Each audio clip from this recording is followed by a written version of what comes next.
Chapter 9. Then verily the first covenant had also ordinances of divine service and a worldly sanctuary. For there was a tabernacle made, the first wherein was the candlestick, and the table, and the showbread, which is called the sanctuary. And after the second veil the tabernacle, which is called the holiest of all, which had the golden censer, and the ark of the covenant overlaid round about with gold, wherein was the golden pot that had manna, and Aaron's rod that budded, and the tables of the covenant. And over it the cherubims of glory, shadowing the mercy seat, of which we cannot now speak particularly. Now when these things were thus ordained, the priests went always into the first tabernacle, accomplishing the service of God. But into the second went the high priest alone once every year, not without blood, which he offered for himself and for the errors of the people. The Holy Ghost this signifying, that the way into the holiest of all was not yet made manifest, while as the first tabernacle was yet standing, which was a figure for the time then present, in which were offered both gifts and sacrifices, that could not make him that did the service perfect, as pertaining to the conscience, which stood only in meats and drinks and divers washings, and carnal ordinances, imposed on them until the time of Reformation.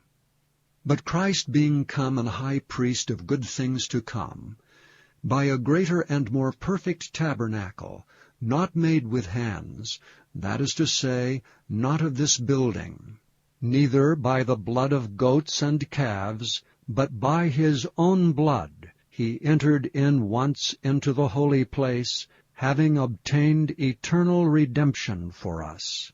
For if the blood of bulls and of goats, and the ashes of an heifer sprinkling the unclean, sanctifieth to the purifying of the flesh, how much more shall the blood of Christ, who through the eternal Spirit offered himself without spot to God, purge your conscience from dead works to serve the living God?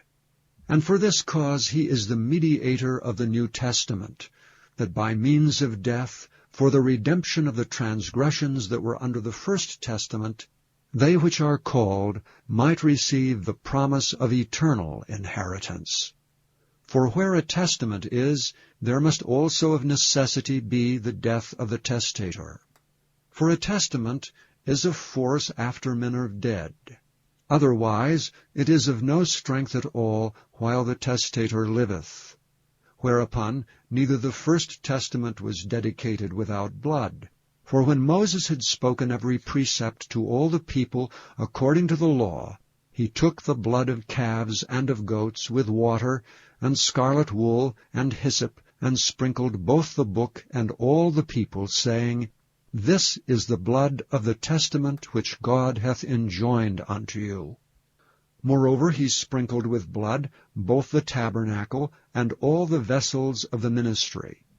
And almost all things are by the law purged with blood, and without shedding of blood is no remission. It was therefore necessary that the patterns of things in the heavens should be purified with these, but the heavenly things themselves with better sacrifices than these. For Christ is not entered into the holy places made with hands, which are the figures of the true, but into heaven itself, now to appear in the presence of God for us. Nor yet that he should offer himself often, as the high priest entereth into the holy place every year with blood of others. For then must he often have suffered since the foundation of the world. But now once in the end of the world hath he appeared to put away sin by the sacrifice of himself. And as it is appointed unto men once to die, but after this the judgment, so Christ was once offered to bear the sins of many, and unto them that look for him shall he appear the second time without sin unto salvation.